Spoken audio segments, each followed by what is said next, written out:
I hope you're all well. Today I thought I would talk about how to be positive around negative people. You might not have a toxic relationship, a toxic friendship, but I feel like everyone has that one friend that's just a bit moany, a bit negative, or maybe feed off of your negativity, maybe brings you down a little bit, doesn't for whatever reason want to be happy for you or want to help you grow, wants to hold you back. So I hope that you find this video useful. If you do, then please do give it a thumbs up, subscribe if you haven't already, and comment below. Let me know if you've got any other tips. And just let me know if you have found it useful, because that really helps me to know that I'm doing the right thing. So, as always, I've got the tips written down in my book. So number one, my biggest tip is to minimize negative people or people that make you feel negatively. My mantra in life is to only have things in your life that you want, love and need. As much as things can give you so much joy and positivity, it's the people around you that really do affect your life. So if possible, if you are in, say, a toxic relationship, an abusive relationship, a friendship where you feel undervalued, ignored, you feel belittled, if you're at a job and your boss is very unkind to you, if you have friends that you're always reaching out to but they never get back to you, maybe ones that feed your negativity, if you're very down, do they just point out all of the negatives and moan, and they don't try and bring you out of that and help you to grow, if they don't celebrate your successes with you. If there are ones that you can cut out of your life, I would urge you to do it, because you only have one life and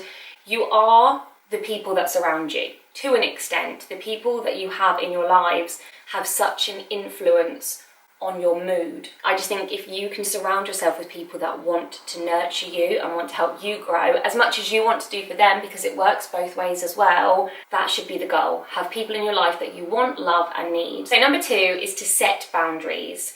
Set boundaries of when you see them, how long you see them for, what you do with them. So for example, it might be like, none of the situations that I talk about today are personal situations or people in my lives, just for the record, but it might be that you go and see an auntie that you love. She's a wonderful auntie, but she likes to moan a lot. She's very negative, always wants to moan, and you come out of there just feeling a bit deflated. Maybe any good news you have is kind of twisted and made to feel a bit negative, but you still want to go and see them because you love them and they're also very funny, and there's a lot of good qualities there as well. Set times for when you're going to see them. So for example, I'm not going to go and visit when it's my time of the month, because I might be very sensitive at that point, or after work when I'm tired and stressed, or when I've got the kids with me, it's just going to be too much of an overload of noise. Set time limits as well. Let's go for a half an hour coffee catch up, or I'll pop over for the morning. Have limits that work for you, because then as well you'll put your all into that period of time.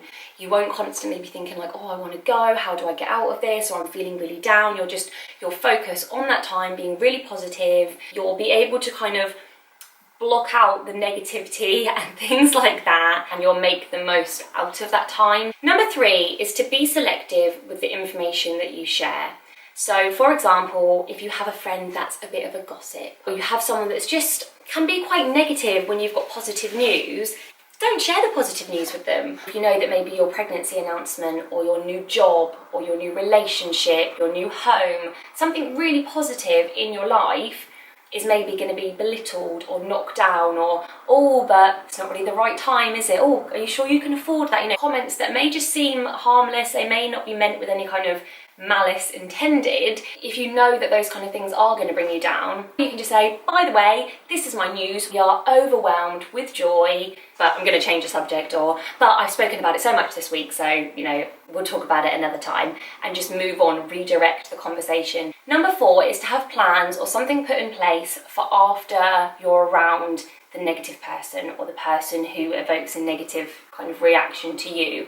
So for example, if you know you're going to meet up with a friend that's just going to make you feel a bit low, have a load of podcasts downloaded on your phone, so that once you come out of the coffee break or the lunch date, play date, anything like that, you can listen to that. You can sit in your car and you can just listen to a 10-minute podcast, change your focus, into something more positive. Maybe go for a walk, take your children to the park, go to the gym, plan to meet another friend. Just have something that you're not going to come out and stew over what they've said and get annoyed. Number 5 is to have more positive people in your life. So if you can't cut out the negative people, that's absolutely fine. Just have more positive people, make more friends. You know, if there's someone that you meet at playgroup and you think, do you know what, I really get on with them, I think she is really, really funny and someone I would love to go for a coffee with, ask for their number, ask if they want to do a play date, ask if they'd like to go out for a mum's night out. Make that friendship, bring positive people into your life, because I think it's so easy to kind of, you pick up friends along the way. You know, I still have friends from school and college and university,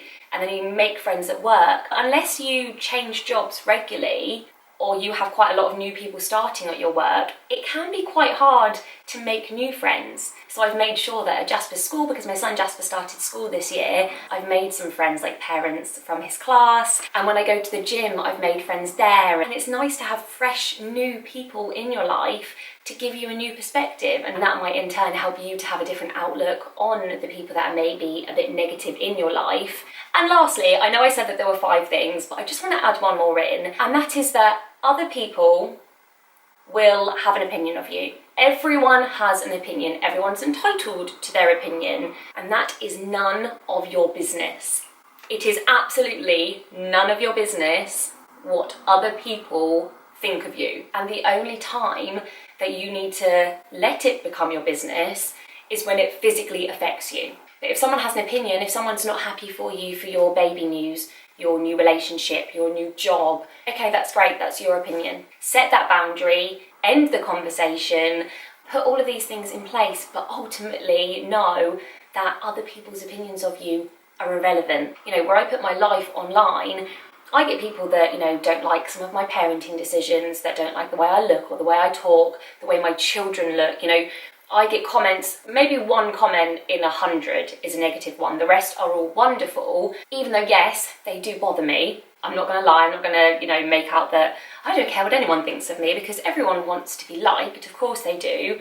So, yeah, they do bother me, but they don't affect me. If it was that one person managed to turn all of my followers against me and everyone was giving me loads of hate and disliking my videos or not watching them, then yeah, that would affect my life, because this is my job. So if people weren't watching my videos or everyone was disliking them and giving negative comments, then brands probably wouldn't want to work with me, and I wouldn't earn money, and I wouldn't be able to keep a roof over my children's head while I'd have to change jobs. So yeah, just try and think of it in that way, that it doesn't matter what people think. It doesn't matter if they're not happy for you.